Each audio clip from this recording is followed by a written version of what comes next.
episode 64 of the S&D podcast show on the Schmuck Sports Network. What's going on, Dan? Not much. How's it going? You'd think for the first weekend without football, there wouldn't be a lot of newsworthy incidents in the sports world this week. Crazy stories, and both awful and good at the same time for two separate stories. Well, of course, one of them, the Marcus Smart, we'll talk about a little bit later on. Kind of not exactly the same, but a lot like the incident at the Palace. Not exactly the same, but you know what? Still the fan interaction aspect of it. But first off, Sam? What was his first name? Mike Sam. Mike Sam of Missouri. Won everybody over this week, of course. Yeah. He officially came out. He did the right thing. Yeah. I think he did the right thing because he definitely didn't want to go into the NFL draft, nobody knowing, and then it get leaked out and making a bigger story than it was. But personally, I think he finally did the right thing. He came out and openly will become the first openly gay NFL player. Absolutely. Athlete. Except, the guy from the NBA. The soccer guy, actually. Oh, yeah, and the NBA. Before I give you my view, I want to give you Dante Stallworth's tweet. Okay. I don't know if you saw it. Rank actually retweeted it. That's where I saw it. Dante Stallworth tweeted this out, and I quote, "If any NFL team can't, quote, handle the media coverage, quote, of drafting Sam, then your team is already a loser on the field," end quote. And I agree 100% with that. We're in a day and age where it's acceptable. Yeah, there's no reason why you shouldn't accept it. There's no reason at all why this shouldn't be accepted. And you know what? Even John Mayer said the other day, take the best player. If he's the best player on the board and Giants take him, oh well. Yeah. Let's take him. Absolutely. With Sam's coming out of the closet, per se, he did it before the season. For the draft or the combine? No, he did it before the season with Missouri. And that's all you need to see right there. Bunch of 18 to 23-year-olds coming together with the team leader and not caring what the person's creed, nationality, sex orientation, and it's a shame. There's no way NFL players should. There's going to be no room for that tolerance of anybody hating on him for his orientation. He's going to have to be drafted to the right team, obviously, which shouldn't be an issue. He did win co-defensive player in the SEC. I know he's going through a position change, which is that's actually hurting his stock right now. But he was absolutely a beast in Missouri this year, and obviously winning a co-defensive player of the year in the toughest conference in the whole country. You got to give him his due. So it's going to be interesting to see. He will definitely make a team, and it's going to be interesting to see. It's going to be very interesting to see what kind of player he becomes, because it's not going to be as bad as everybody thinks, because it's 2014. Everybody knows at least one person who is gay or something like that, and it really shouldn't be that big of a deal anymore. Coming from experience, the people who are intolerant are just people that don't understand. I've seen it firsthand with family members and everything like that.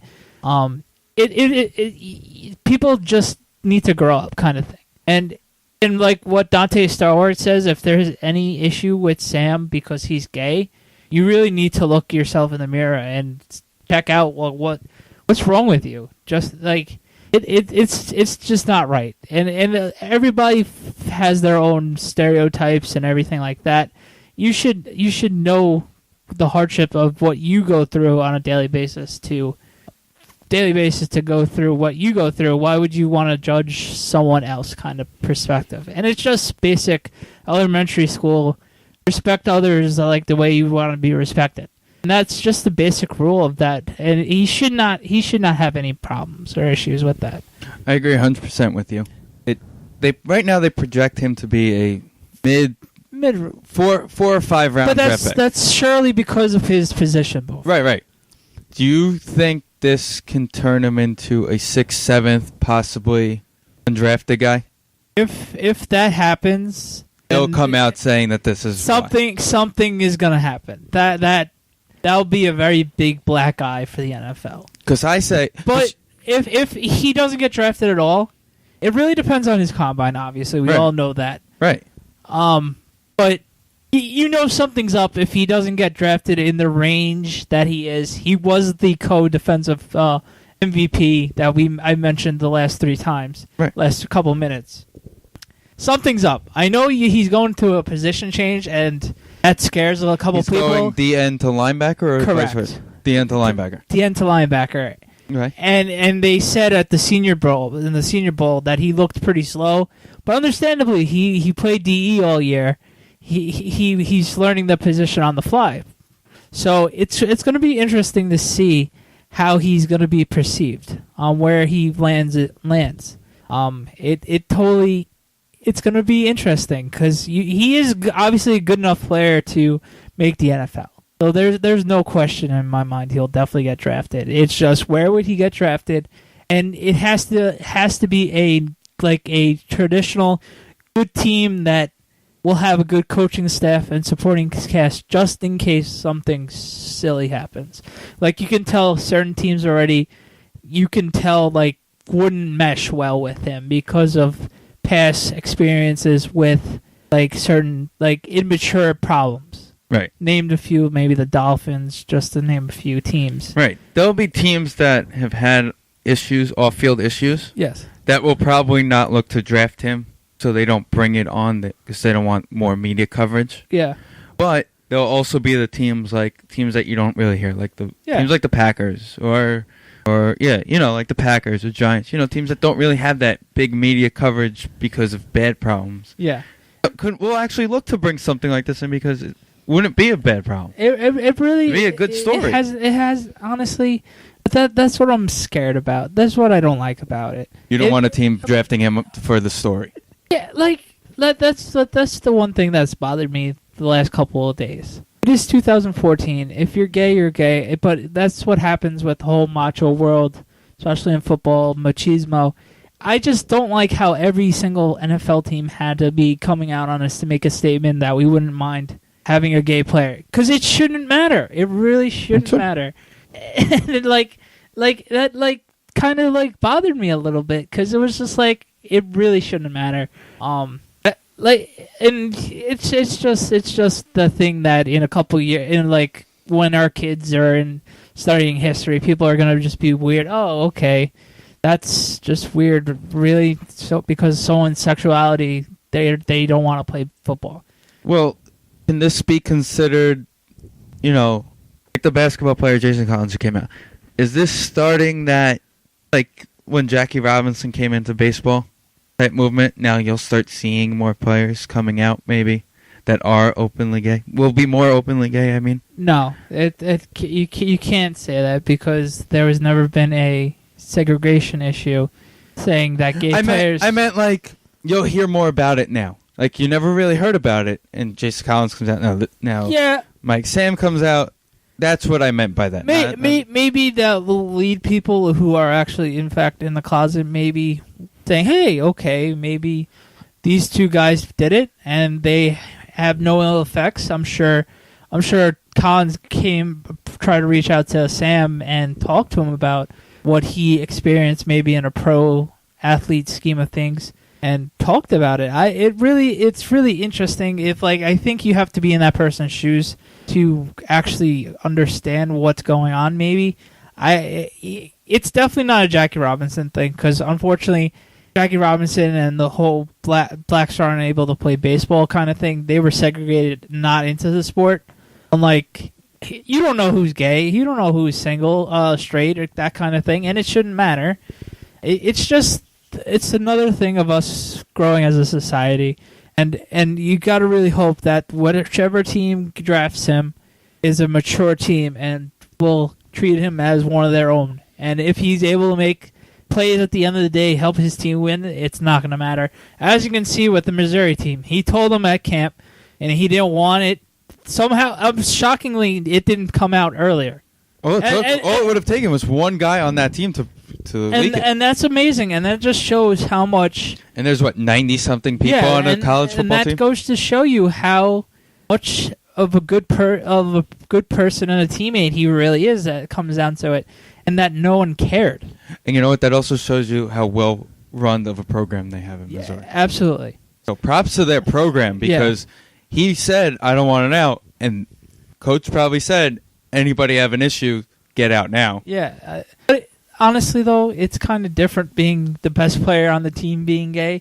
So that's what's cool. Jason Collins is pretty much the 12th guy who's actually good with defense. And the reason why he hasn't come on a team was his career was running to an end. Let's be fair.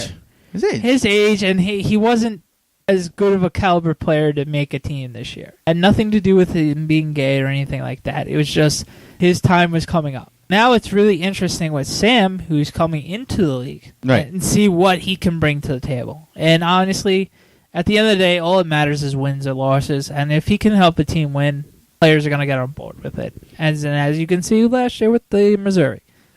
I'm also very excited because now the younger generation, the ones that are in middle school, high school, let's say they do find out their sexuality and it is gay. It won't say to them, okay, now I can do less. Let's say it's a football player, a freshman football player in high school, figures out in high school that he's gay. He can now say, oh, this guy did it. Yeah. Why can't I? Exactly. That's what I'm excited about. The whole gay stereotype of them, well, we all know the gay stereotypes. I don't need to go through it. I've seen it firsthand.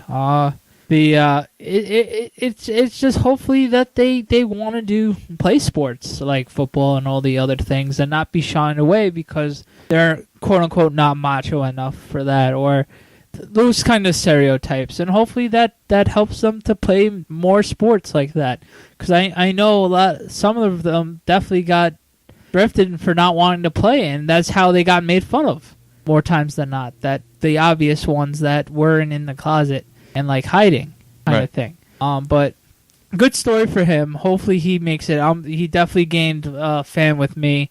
I'm sure with you too, Steve. Of course. I hope he does great. Because his sexuality should have nothing to do with how good he plays in the NFL. So good luck with that. Best of luck to him. But right now we're gonna go play a little more Animal by Division 1.1, and we will be right back with some basketball. SNDPODCAST is in no way affiliated with, associated with, produced, or endorsed by the National Football League or any of its affiliates. Make sure to join us next week for episode 65. We welcome the Graziano boys for our mid-season hockey review. Not only will we review the season so far, we will also preview the rest of the NHL season. So be sure to check out episode 65 with the Graziano boys next week.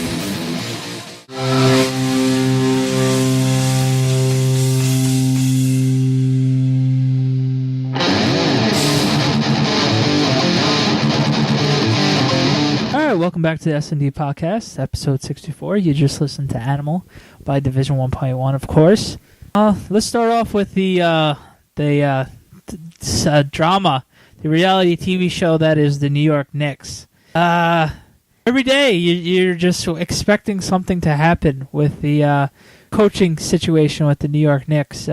Coach Woodson looks like he wants to get fired, and he's drawing the line in the sand, and we're just waiting for the Dolans to pull the trigger. It just seems like they've lost the last 4 out of the last 5.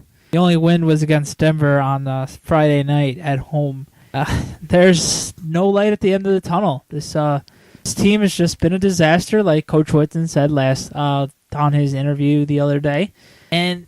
What happened? What's going on with this team? It's at least of all the years for them to be bad. I guess it's good to be this year since they'll still have a shot to make the playoffs, of course, since the Eastern Conference is so bare. It's just a cluster. Training rumors left and right, and where is so-and-so going to go? Where is Melo going to go? And all that other nonsense. It's just... Thank God the All-Star break's coming. They get to regroup, hopefully, other than Melo, everybody else. Tim Hardaway Jr. in the... Yes, okay, he's in the Rising Stars channel. Okay, so other than Tim Hardaway and He's Melo. also doing an event with his dad, the Shooting Stars competition. Okay. He's going to be teaming up with his dad for. Okay, that's cool. I'm sure Del Curry and Stephon Curry. I figure. Okay, that's cool. With that being said, other than Melo and... Tim Hardaway Jr., everybody else is going to be able to get a couple of days rest with the All-Star break, which is well needed. They need to find a way to click, and honestly, it's too late in the season. I know with the situation with the standings, they can still find a way to make the playoffs. But honestly, who at this gesture of the season, that doesn't excite me because honestly, we'll be fed to the wolves if we have to play the Heat or the Pacers. The season ended today if we were able to make the playoffs. And honestly, that's just as good as getting swept. And we don't have draft picks, by the way. For the next 30 years. Next 30 years. I was joking with the guy at work, and he goes, the Knicks love trading draft picks like 10 years ago. And that affects, and of course, this year of all the years that we're sucking, of course, the draft is so rich, and the Knicks are not going to be able to get a draft pick. And it's scary to think that there are teams worse than the Knicks. They are in third place right now. Only the Nets and the Toronto Raptors are ahead of them right now. So things could look better. Like we mentioned, the Knicks have always have that 5-game winning streak and then that 4-game losing streak.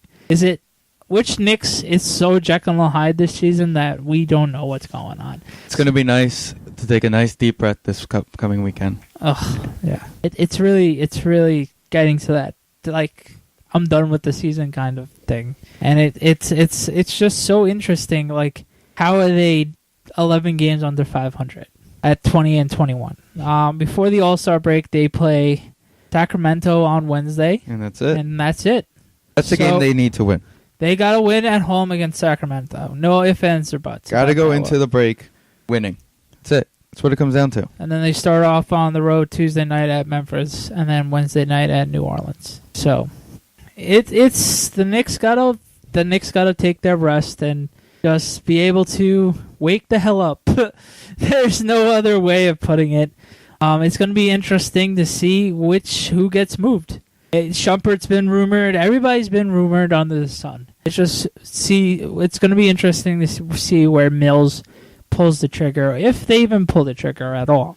And honestly, no one wants any of these players unless it's Shumpert or Tim Hardaway Jr. And the Knicks are not going to trade. It doesn't matter if people want them or not. There's no draft picks to include. Yeah, no one's going to want. Yeah. Think about it. If you're going to go after a guy like Rondo, like you and I were talking about the other day, you're going out after Rondo. Boston wants draft picks. Yeah, we don't have any. We would have to literally trade the whole team for one player, and we know that hasn't quote unquote worked out to most people's standards with the Melo trade. But honestly, this whole thing is just messed up, and they need to look themselves in the mirror, pick themselves up, and play for everything they've got. And some nights they do, and when they play with their hearts, they're one of the better teams in the league, and then more times than not, they don't show up. And it's really disheartening, especially for diehard Knicks fans like myself.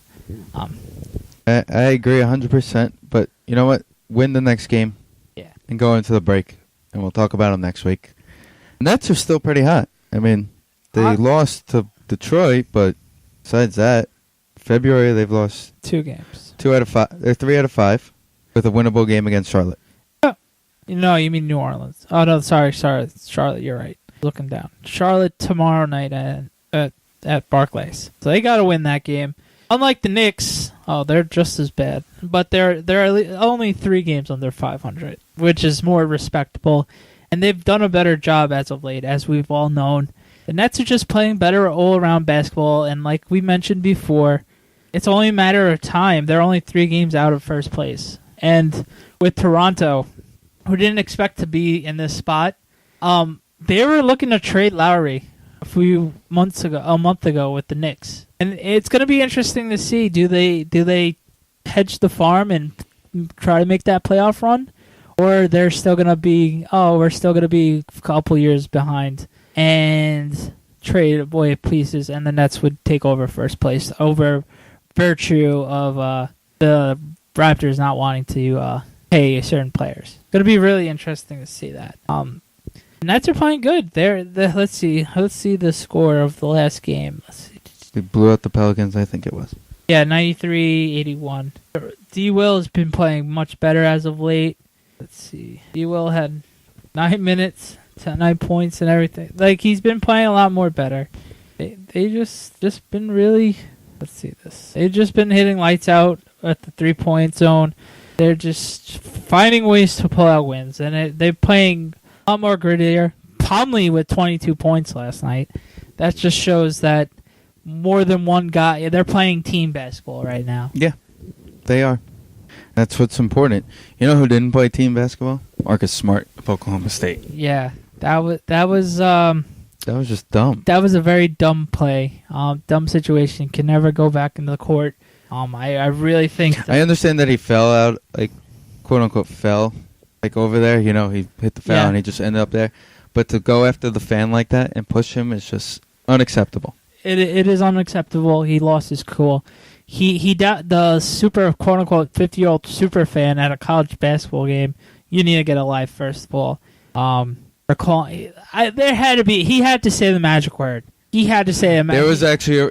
There was a camera that recorded the audio, and you don't hear that word at all. Okay. The word you're thinking of that we will not be stating, you don't hear it all. Okay, he must have overheard something, and you can't go against the crowd. Thank God that it wasn't players. It wasn't a rowdier crowd per se. That he could have easily gotten jumped. God forbid that. Thank God that didn't happen. But the whole situation's a mess, and he rightfully deserves to be suspended for those 3 games. That's a lot for college basketball. But I agree with it. I think fans in overall, all sports, college and pro, I think a lot of people. There are obviously a lot of good fans, and we're one of them. But there's always that one bad person to mess it up for everybody. And honestly, that's got to stop. That really has to stop in sporting events. There's more important things. I know we mentioned it with Andy, Grandpa Andy, who's taught us to be more mature as we've talked to him more and more. And really with that, sports are not our lives. At the end of the day, we all have to do our jobs. We all have to go to school. We all have to pay bills. Sports is just for us to get away. And as for fans, to attack players, I know in the heat of battle, but there should be a line, and no one should be able to cross it. Sometimes it really gets out of hand with some fans and what they say. And I know rivalries are good in sports, but to be respectful, at least, towards a certain team or something like that. And we've all seen it firsthand with fan fights and everything like that. It just gets out of hand, and us as fans got to do a better job. Agreed 110% on that. But right now, we're going to go play a little more Division 1.1 Animal, and we'll be right back with our special guest, Matt. SNDPODCAST is in no way affiliated with, associated with, produced, or endorsed by the National Basketball Association or any of its affiliates. On the ice or in the stands, rep your team with the new Sons of Hockey apparel, a brand new design by a longtime player, coach, and diehard hockey fan. Check out their 2014 lineup, available in men's and women's for all you hockey supporters. Follow us on Twitter or Instagram at Sons of Hockey, or look for Sons of Hockey Clothing on Facebook. Come join the Sons of Hockey family and show the world why hockey is the best sport on the planet.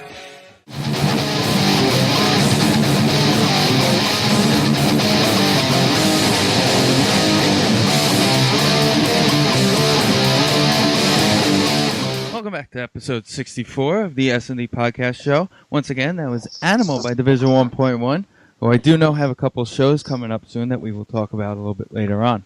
Now we'd like to welcome in our friend from libmag.com, Matt. What's going on, Matt? Hey, Matt. How's it going tonight? Great to be here, guys. Thanks for having me. No problem. Thanks for coming on. Sure, anytime. Matt writes for the LIB Mag. LIB Magazine, yes. LIB Magazine. Tell us how that got started, Matt. Well, it's Long Island-based magazine.com. It's been about a year and a half old. I've been with them, really since the start of this season, a little bit over the summer and gearing up for the season. But my girlfriend actually runs the magazine. She's the managing editor. So we did a little bit with the Isles in the first training camp after the lockout. Spent the day there, did some interviews. Went pretty well, but it was really just a one-time thing. And it was more from a Long Island angle than really a hockey angle. So then the following summer, when we really started to really try to develop the magazine into, something more, I had the idea, we still had all the contact info. It was, why not reach out? Let's see if, maybe we could have someone, in there to really cover the team. And, I felt I was the right person to do it. I'm a, hockey lifer, played my whole life, been covering the team, following the team since I was 3, been reffing since I was 11, coaching since 18. So, I've kind of seen the game from all angles. I'm able to express that well. I can write about it well. And, I have the time and flexibility to really be covering the team. The Isles PR and communication staff gave me a chance, and they've been great, getting me the access and everything. And it's been an absolute blast, really just a dream come true to be covering this team, to meet the, players that I have, the other writers. It's just been great. That's awesome. How often, since you do have the press credential, how often are you able to make it to the Coliseum? I get to make my own hours at my main job. So most practices, and home games, I'm there. If something comes up, I wasn't there for the Chicago game because of the snow. That kind of stuff happens. But for the most part, if they're skating, I'm generally able to be there. That's awesome. All right, so Olympic break right now. We have 2 weeks without Islander hockey. What do you think the Islanders who didn't make the trip to the Olympics, what do you think they're going to be doing to prepare themselves for the stretch run to make the rest of the season that has been a nightmarish season that I think we would all agree on to be a better one and be ready to rebuild for next season and years to come from now? Well, I think the best thing these guys could do, which is, really what it seems like they're going to do, is just kind of take a mental break. I was saying before, losing is tough. It's tough on the writers covering a losing team and everything like that. It's a whole lot tougher on the players. They're the one living, breathing this every single day. So, most of the ones I talk to, they're going to go home, see family, take a little break. I know like Colin McDonald skated with his high school team today, stuff like that. It takes your mind off the struggle. It lets you really kind of physically and mentally, emotionally, whatever you want to call it, really kind of regroup. Maybe a couple of the guys will go spend a few days on a beach somewhere. I know Butchie's going to Florida, but it's stuff like that. It really, really helps more than I think, sticking around, the island and just trying to train and work out and just trying to get better. I think it's smart for them to step away for a little bit and just really try to come back rejuvenated, refreshed, and ready to try to make whatever run they can. Okay, absolutely. It's been that kind of season, like we mentioned. It's been tough. What's been your highlight so far this season? There has to be some highlights. Especially you covering the team every single game so far, for the most part. What has been your highlight this season so far? Well, a couple different answers I guess I can give you there. Personal highlight for me has really just been getting to know the guys a little bit, getting to see how they practice, how they prepare. Everything from the soccer game before, games out in the hallway to, the drinks, and like the shakes that they have after games, that's stuff that you just don't get to see from the outside. And it really, someone who's a hockey lifer who lives and breathes this sport, it's really just fun to see how the pros go about their business, and how they stay focused in what they do. Season highlights. That game that I just mentioned that I wasn't at actually sticks out to me. Colaposo, after not getting the nod for the Olympic team, coming back and beating Chicago in overtime like that. That was an absolute blast. Besides things like that, I think the emergence of Calvin DeHaan and, I think at the same time, Matt Donovan, the way he's looked the last few weeks, I think that's been a real highlight and a real silver lining for the season. Because you want to find things that are really going to be there in the future and that are going to carry on. I think those two are going to be real solid defensemen here for a long time. And, playing together, that's been fun to watch, for in a season that really hasn't been all that much fun to watch. They've been great. Yeah, it's fun to watch the young guys, and I'm excited about the future with the defensives. I am too. Also. Yeah, it's hard not to be right now. Those two guys who we see out there. We still got Wisnowski for another year, so that's he's obviously going to get a little bit better every day that he's not skating. He's still a little rusty. This break will be good for him too. Just he's a guy who hopefully will be training, at full speed because he's still trying to get back up to speed. But the defense with guys like Griffin Reinhart down there in the system, Ryan Pulak, I think Snow's done a lot to address that back line, and it takes young defensemen a little bit of time, but I think the pieces are in place, and it's it's hard to keep preaching patience because I know people get a little sick of that, but there are some pieces there, and we're going to see them looking pretty good real soon, I think. Okay. Well, like we mentioned, our good friend Andy from Eyes on Isles has his favorite players in the locker room and get quotes from when he's able to get into the locker room. Do you have any players that you enjoy talking to on a daily basis when you get to get into the locker room? Yeah, sure. I can, I can honestly say it really is a team full of great guys. Really from top to bottom. Even after tough losses, guys are nice to you. Guys to talk to you. Specifically, starting right at the top. Captain John Tavares. He's, he keeps it close to the vest. He's not a guy who's gonna, stray too far from that middle of the road, stuff. But he's always got time for you. He'll always talk to you, look in the eyes, answer any question. It just won't go too far off the grid. Matt Martin always give you a nice, a good long answer. Even when they're struggling, he'll try to give you real answers. He won't just stick to cliches and regular lines. Let's see, back on defense, Matt Donovan, I've gotten to know him real well this year. I've been really, really impressed by him and his character. He's a good interview. He likes to talk to you. It still stands out to me. I remember the game, Thanksgiving Eve, when he got sent down after making a couple bad mistakes against Winnipeg. He was one of the few guys who sat there, in his gear, answering every single question, just manning up, taking responsibility. My fault. I shouldn't have done that. That's fun to see, that type of character. Nabokov, he's always good for some quotes. Just a funny guy, likes to talk, likes to make you laugh. You could tell he tries to keep it light. Be a little different. Trying to think a couple other guys. Colin McDonald, usually a pretty happy-go-lucky guy. He's fun to talk to. And Karkner for sure. He was one of the first guys, who I could tell really tried to make me feel comfortable in there when I was, getting used to interviewing players.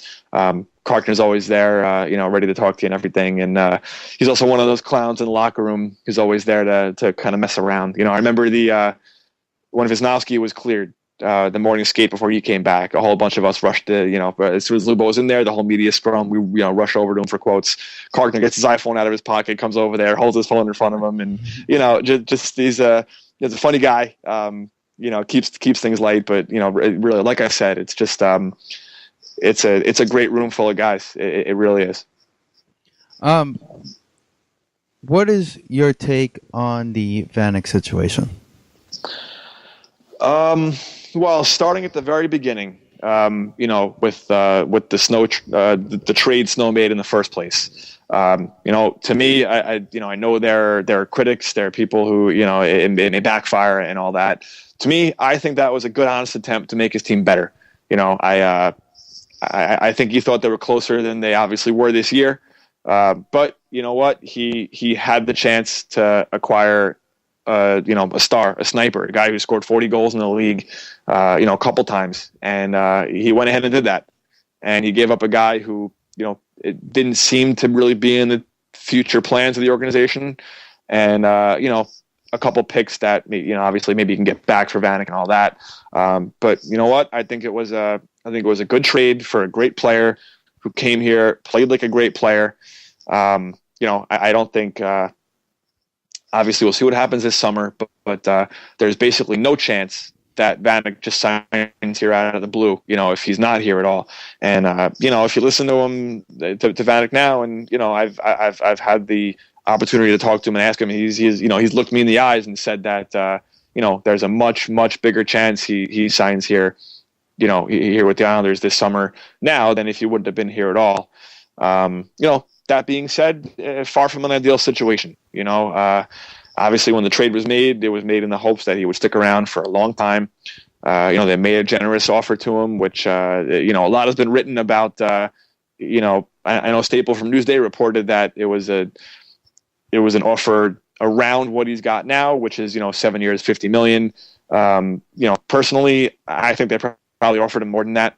And again, all that was reported was ballpark. So 8 years, 60-something million is still in the same ballpark. So I don't think that was their final offer. But look, the guy he's set on being UFA. It's probably the only time it's going to happen to him. He wants to go through that process. Maybe it's Minnesota. Maybe that's where he ultimately wants to go. It certainly seems possible. But really, he's a guy who he's made, 60 or so million in his career already. He's going to make another 50, 60 million wherever he signs, even if he signs for less somewhere. I think he's really honestly driven by the fact that he wants to get to choose his destination with his family. And, I think he's truly ready to leave some money on the table over that. That being said, Snow's in a tough spot here. There will be interest because of how good Vanek is, but he's a pure rental. And, every team knows that. And even a team that desperately thinks they're a top sniper away from, possibly making a real cup run, there's still only so much they're going to give for a guy who could really just be a pure rental. So, I think Snow will, I think Snow could get that first back for sure. Maybe he looks to get a first back in next year's draft because they could keep the, pick from this year. And right now they're slated to be, round 5. So, maybe he keeps that pick and looks to acquire one in the first round next year when he loses the pick for Buffalo. But I think he can certainly get a pick or two back. Maybe a ready prospect, someone who can step in, maybe next year. But I think it's going to be tough to pry too many solid roster players from a team who's looking to, stockpile guys and make a run. And, they're not really going to want to part with someone who they think is much of an asset. You mentioned the fact that now that he's played here, he's willing to stay. What do you think that is with players? Because we've seen that with Naby, Lubo, and now Vanek, who have all come out and said, now that I've played here, I'm willing to stay. What do you think is that?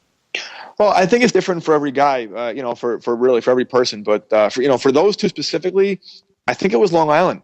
I think away teams come here and they see an old, broken down building and the Marriott, and I really doubt they do too much touring Long Island. They're usually here during, the winter months when it's not that nice. Wisnowski and Nabokov, I think we're here long enough to kind of fall in love with Long Island. I mean, look, it's a great place to be when it's nice out, when it's warm out. The food, the shopping, whatever. They love the beaches. I know the guys have told me, but I think their family comes over. I think they like it. I think they learn. They learn about the school systems. Obviously these guys can afford to live in nice neighborhoods with good schools for their kids.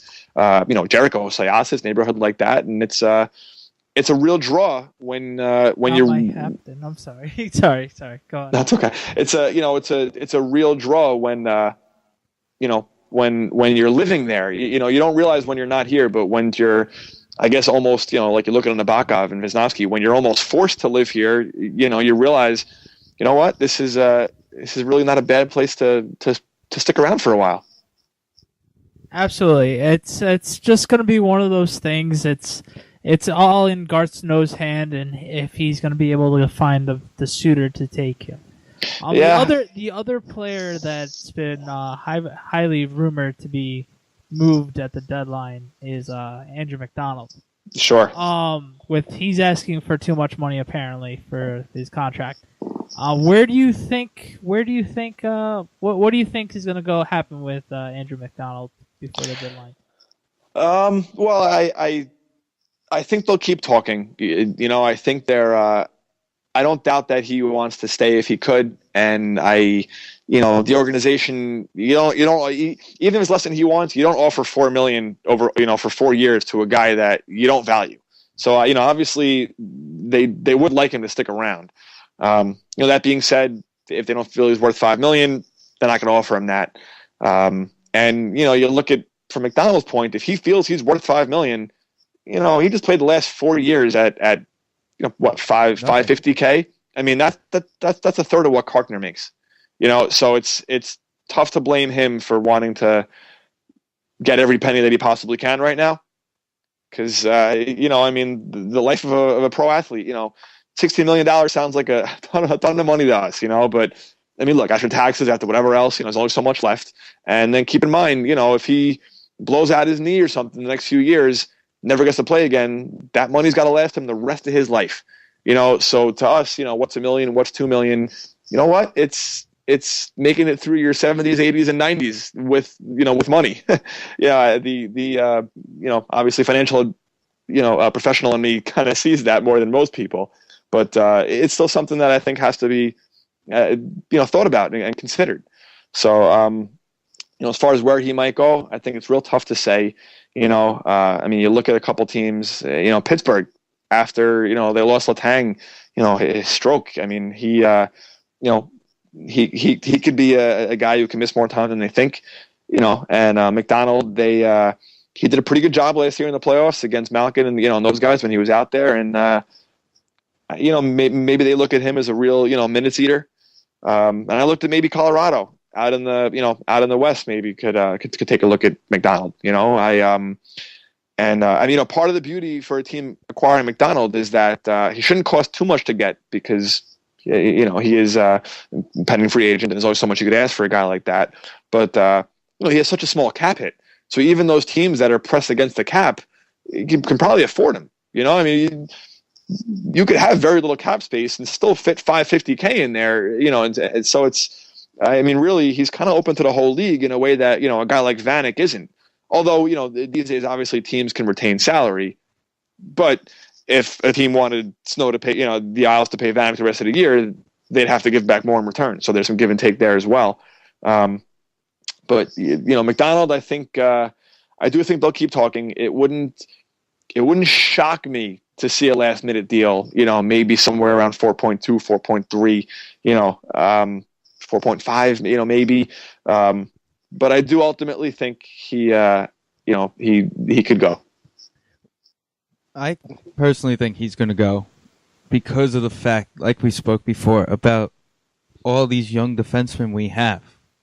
Mm-hmm. So he's actually an aspect that we should move, possibly bring in more draft picks, or, like you said, a prospect maybe. Maybe we could package him and Vanek. Yeah, maybe. I don't know if that's really the way to get the most value out of each player, but it's not outside the realm of a possibility, I'd say. I do think both players get moved. If I was a betting man, I would bet they do end up on different teams. But McDonald, I'm not so sure that the young guys really make him that expendable yet.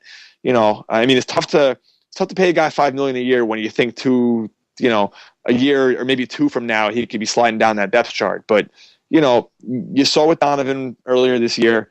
Young defensemen struggle. So I mean, if they're just going to fill the roster with Reinhardts and Pulaks, they're going to be growing pains there. There's only so many young defensemen you could really have on your roster at one time. As good as they're going to be, they do have growing pains. I think it was Dennis Potvin who said recently that he feels young defensemen, they need 200 NHL games before they're really ready to be trusted really night in and night out. And I don't know if I could really disagree. Okay. Let's move away from the Islanders for a little bit. We'll talk about a couple other guys, veteran guys, who are possible free agents at the end of the year. Okay. And what you think will occur to them. All right. Well, now, I guess let me sort of preface this by, personally, I don't think there will be a ton of player movement at this deadline. You look at a lot of the free agents, they're producing, and most of them are on teams that aren't ready to sell.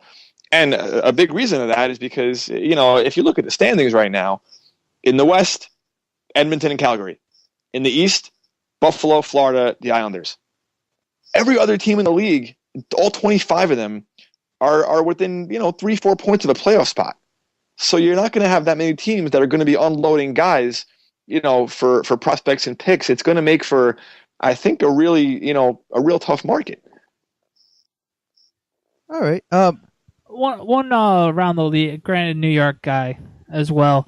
I'm sure you've heard also about Ryan Callahan as well. Where do you think Ryan Callahan is going to head up? I'd be shocked if he didn't stay a Ranger. I mean, Sather generally keeps his guys. He plays a little hardball. The report about him letting another team talk to him.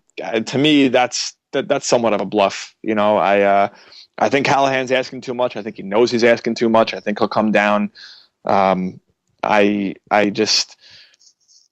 don't see him leaving. I really don't. Same with Girardi. I think they're too important to the team. I think they're really part of that core. They've been there for so long. Again, that's a team. The Rangers, who they're in a playoff spot right now. They certainly feel that they're going to make the playoffs. They probably want to make a run. How much will losing Callahan hurt that? It'll probably crush any hopes of them really going too far into the playoffs. I think he signs before the deadline, or I think Sather takes his chances, for the summer, thinking he'll re-sign him, and I think ultimately he will. I think Callahan stays. Okay. Well, you also crossed another guy off the list with Dan Girardi. Yeah, I mean, really, same with him. I still think that gets worked out. I don't think that blue line can afford to lose Girardi. I think Sather knows that. I'd be shocked to see either one of those two guys get moved. I think they're just too important to a team that probably feels pretty gung ho right now and wants to make a run. All right, the first name I'm gonna throw at you. Okay. Is, of course, what every Islander fan wants to know. Matt Moulson. Yeah. I think it's a safe bet that he gets traded. It's probably almost a guarantee. I know he's injured. That shouldn't matter. He should only miss a couple of games when he gets back. Where could he go? You look at LA. He's got his brother-in-law there. They're the lowest scoring playoff team in the West right now. Out of all the West teams that are currently going to make the playoffs, the season ended today, they're far and away the lowest scoring. So they really need some goals there. So you could see them want to take a chance on him. Montreal, at the same time, they're the lowest scoring playoff team in the East right now. Maybe they'd want him. A team like Vancouver, after losing 7 straight, they're having trouble getting really much going there. But still, a team like that, they're only they lost 7 straight games. They're 1 point out of the wild card. So can't see them wanting to sell too much. Maybe they think a guy like that can come in, play a top 6 role, maybe play with the Sedins. Who knows? That could certainly be a destination for him. But I do think he gets moved. I'd almost guarantee it. All right. Do you think Jágr gets moved from the Devils? I don't. The season he's having right now, 49 points. I mean, that's he's having a great season. And the Devils are another team, 61 points. The wild card is 64. They're 3 points out of a playoff spot. They're probably going to want to go for it at least, and try to get in the playoffs. Trading Jágr certainly wouldn't help. I think he stays. I think that's another team that's not going to want to be a seller. And they're a pleasant surprise too. No one expected the Devils to be this good right now. And they always are, aren't they? And that just shows how great their organization is and how good it is. How smart Lou Lamoriello was by trading for Corey Schneider, knowing that Marty's on his last slicks, to have that goalie replacing him for years to come, especially how young Corey Schneider is. So it just goes to show you how great organizations find a way to make things work, even when they're on their quote-unquote downturn. Yeah, and especially, the Devils, they have 61 points in 59 games. They're only a couple points out of the wild card, and 0-8 in shootouts.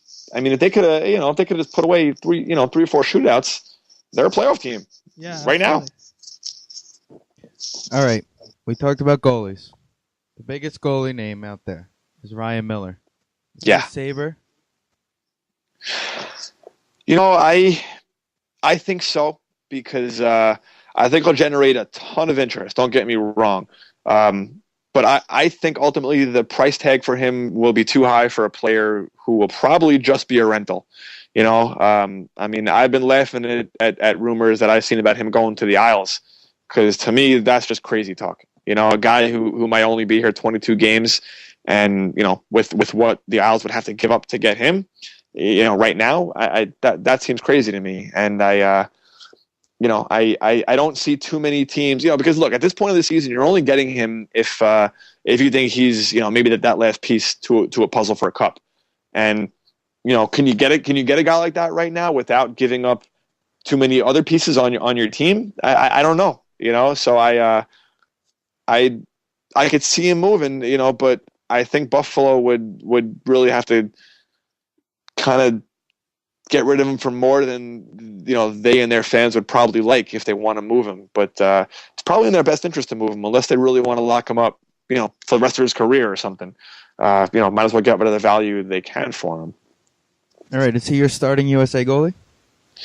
I think so. Yeah, as good as Quick can be. If it was me, from what I've seen from Miller this year, even playing in front of, even playing behind that team, I think he's a guy. Yeah. All right, interesting. Obviously, with Team USA, their strongest position is definitely the goalie. That's definitely key, since they're very young on the defensive end of things. I hope they find the best goalie possible, whichever is the hottest goalie. They stick with him, whether it's Quick or Ryan Miller.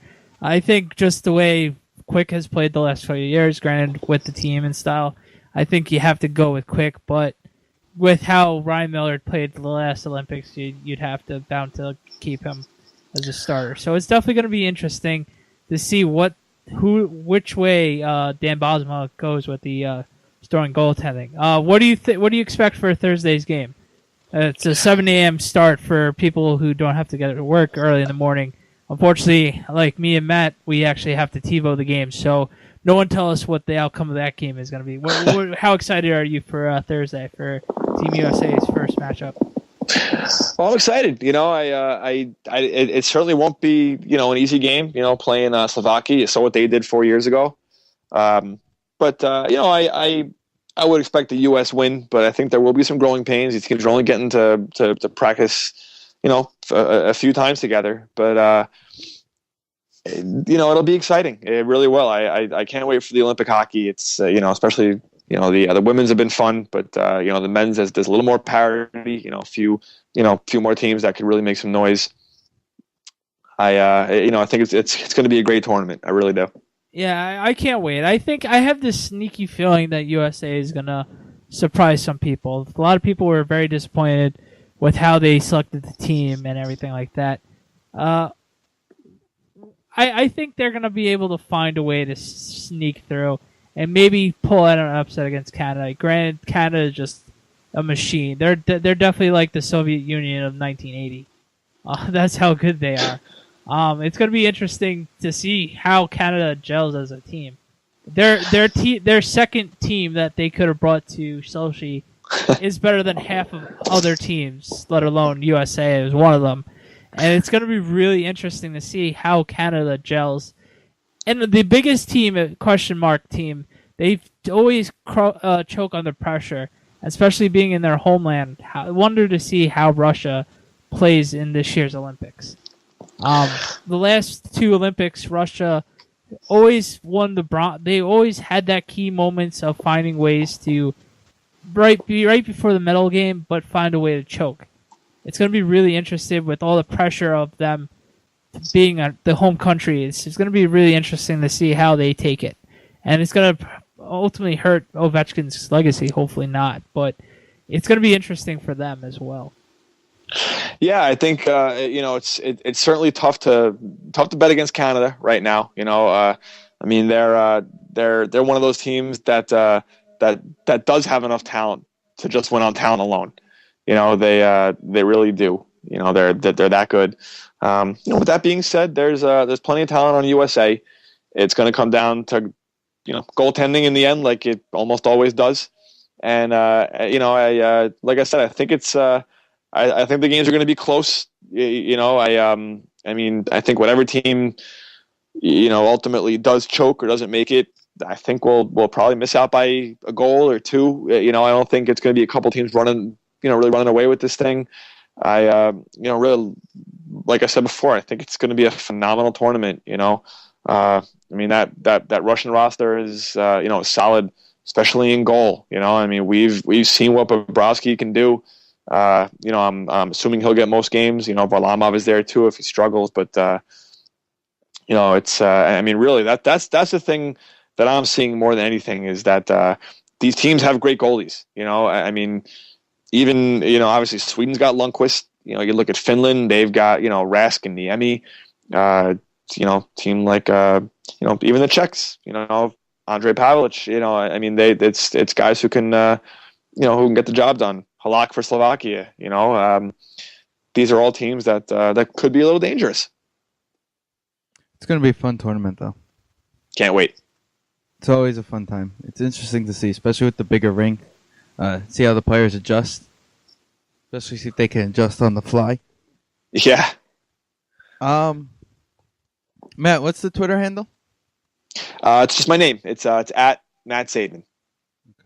Okay. Oh, nice and easy. Before we let you go, there was some big news at the Islander camp today. Franz Nielsen will be missing the next month due to a slash. I saw that slash from up in the press box. It was in the opposite corner. I didn't really get a great look at it. At the time, I saw Nielsen obviously skating off, hobbled over. Listen, it's obviously bad news, but I guess the bright side really couldn't have been a better time for it to happen. I mean, as Staple even said today, he could even play the week that they get back, but more likely, he'll miss that maybe the first couple of games. It's unfortunate. It may mean that we see Strome again because right now there's only 11 forwards after trading Regan. So maybe Strome comes back up, then we'll see. But ultimately, I guess crisis averted with Nielsen. Could have happened earlier in the year. Could have happened during a playoff run if there was one. So I guess if a guy's gonna miss 3 or 4 weeks, it's not the bad time for it to happen when there's 2.5 weeks off. What do you expect out of Ryan Strome if he does come up? More of the same.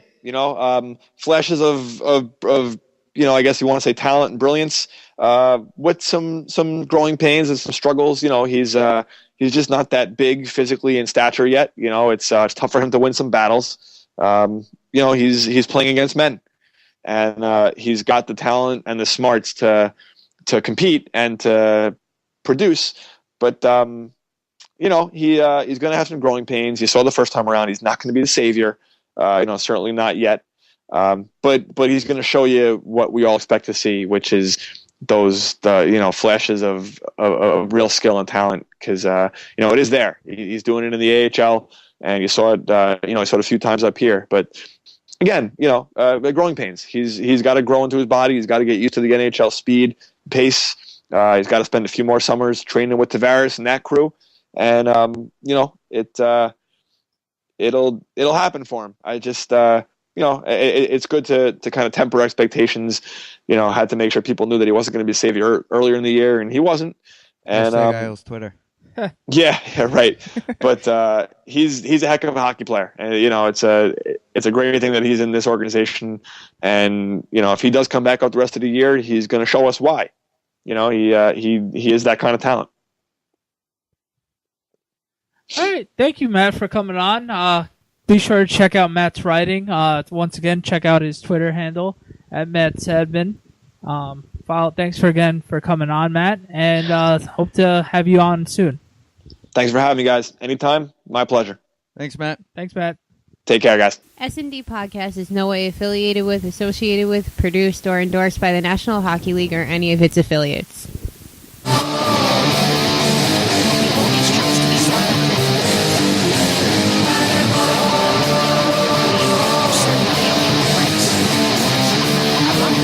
Welcome back to the S&D podcast. You just listened to Animal, of course. That's our show song of the night. Once again, thank you for Matt for coming on. Once again, check him out on Twitter and libmagazine.com for all his latest insight for the New York Islanders. Thank you. Once again, that was a great interview, great insight for the Islanders and his take on what the team should do on this awful season so far. With that being said, we forgot to mention in our basketball segment the NBA All-Star Saturday night picks. Steve, take it away. Who you got? Okay, let's start off with the skills. All right, I can't announce the guy from Milwaukee, so we won't even announce his name. DeMar DeRozan is from Toronto, who's in it. Michael Carter-Williams from Philly. Opaldino from Orlando. Victor Opaldino. He went to Indiana, the guy from Indiana last year. Trey Burke from the Utah Jazz. Go Blue. Damian Lillard, Portland.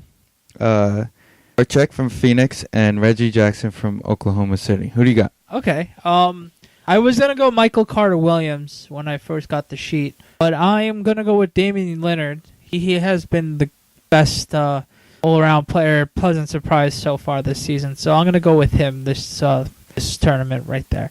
How about you? I'm going to go Trey Burke. Got to go Michigan guy. You know me. All right, let's go to what I think has become the more fun competition than the slam dunk contest, the three-point shootout. Absolutely. Earn a follower, Orlando. Okay. Last year's champion, Kyrie Irving from Cleveland. Okay. Brendan Beal from the Wizards. Joe Johnson, who's been a beast three-pointer from the Nets. Marco Bellinelli from San Antonio. Okay. Steph Curry, who's one of, if not the prettiest shot ever, from Golden State. Damian Lillard from Portland again. And Kevin Love from Minnesota. Okay. I'm going with Steph Curry. He does have the prettiest shot in the league. It was tough for me not to go for the repeat with Kyrie Irving, but I think Steph Curry has him beat this year. I'm going with Steph. The way I see Steph is the way you watch him. It's not as many pull-ups as many as someone tosses him the ball, pull-up threes. Mm-hmm. That's what you see out of him a lot. Kyrie, it's I can dribble around or just have the ball in my hand and shoot a three and make it. And that's where I think the difference is in a three-point shootout compared to an actual game shoot. Yeah. So I'm going to go with the defending champion of Kyrie Irving. All right. Slam dunk. It's been watered down, but they're trying to revive it as much as they can. They've actually had a few all-star players to actually play in this contest this year. Take it away. And also it pisses me off that LeBron James does dunk contest videos and can't just do the dunk contest itself. Yeah. Even though next year, don't forget that next year's All-Star game is split between Brooklyn and the Garden. So I can actually see LeBron considering doing it, considering it's in New York. New York Lights, he hasn't done it. By the way, before we get into Slam Dunk Contest, what do you think of the arena's new sponsor in New Orleans? Smoothie King Arena. Hey, it is what it is. Whoever can shell out the money to have their name on a stadium, go for it. Can't hate on it. There's a lot of other bad stadium names that you scratch your head with, but it is what it is. Hey, whatever. Well, participating in the Slam Dunk Contest at the Smoothie King Arena in New Orleans, from the Indiana Pacers, Paul George. Terrence Ross from the Raptors. John Wall from the Wizards. Harrison Barnes from the Warriors. Lillard again from the Blazers. And Ben McLemore from the Kings. This year's slam dunk competition is going to be a lot more fun. I'm going with Paul George. You've seen his dunks this year. They've been absolutely ridiculous, and he's going to be able to improvise on the fly with some of these dunks, and I'm sure he's been practicing. I'm going to go with Paul George. He's the best player overall in that whole tournament, so I'm going to go with him. John Wall's ready to make, I think this year, John Wall's ready to make his name. Okay. Wasn't he a first overall? Yes, he was. Okay, and he's been tricked by injury. Yeah, but he's had his moments of being, okay, that's why they drafted him number one overall. Right, and he's finally healthy this year. I mean, he's having an outstanding season. I don't have the numbers off the top of my head, but I actually think that the Slam Dunk Contest is going to be where he says, okay, I'm John Wall, watch me. Okay, yeah, I could easily see that. I just think Paul George, on his story the last year and a half, on what his story's been, I think it's going to be another great night for Paul George. Okay. NBA All-Star Weekend, of course. Saturday's usually the only time we actually... It's going to be a 200 to 199 Eastern Conference on Sunday. Do they play for anything? No, right? No. There's no, like... It's just a pickup basketball game. That's why I said 200 to 199. They should play it at the Superdome. Might as well. Might as well. I mean, they did it at Cowboys Stadium. Yeah. Why not? I forgot about that. Or do an outdoor game. They should. It'd be a pickup game in Rucker Park or something like that. That would have been cool. Maybe next year. I wouldn't be shocked to see some sort of, like... Just kidding. Contest. Of course, in New York. No, contest thing at Rucker Park next year. Yeah. You know, like a horse competition. They've done it at other All-Star games. Depending on the weather, of course. Right. Well, it was 50 degrees for the Super Bowl, so and all they cared about was the weather for that. Speaking of weather, I know it's a little cold, but baseball season, spring training, pitchers and catchers are due. Just 5 days away for the Mets. They start on Saturday. Tanaka came to New York today with a firestorm of him renting a 747 for 4 people. If you have that money, why not do it? Be cramped up and let his poodle run rampant on the flight instead of being created. You know what?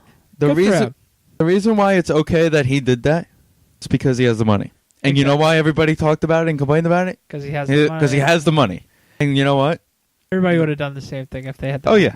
But I don't understand why the world ends if Matt Harvey sits courtside at a Knicks game or sits 4 rows from the ice at a Ranger game. He's at every Ranger game if he's able to be at. Exactly. He's a diehard But this Ranger. guy takes a plane from Japan to New York. Because, no, I'll tell you what it is. It's the money. 100% the money. Granted, he hasn't pitched one inning or pitch in the major leagues yet. It's that he's got the money, so everybody's expecting him to be that great thing. Unlike Matt Harvey, who's quote-unquote the young gun, no one expected him to be that kind of ace, and he's hurt right now. They rather him rehab kind of thing.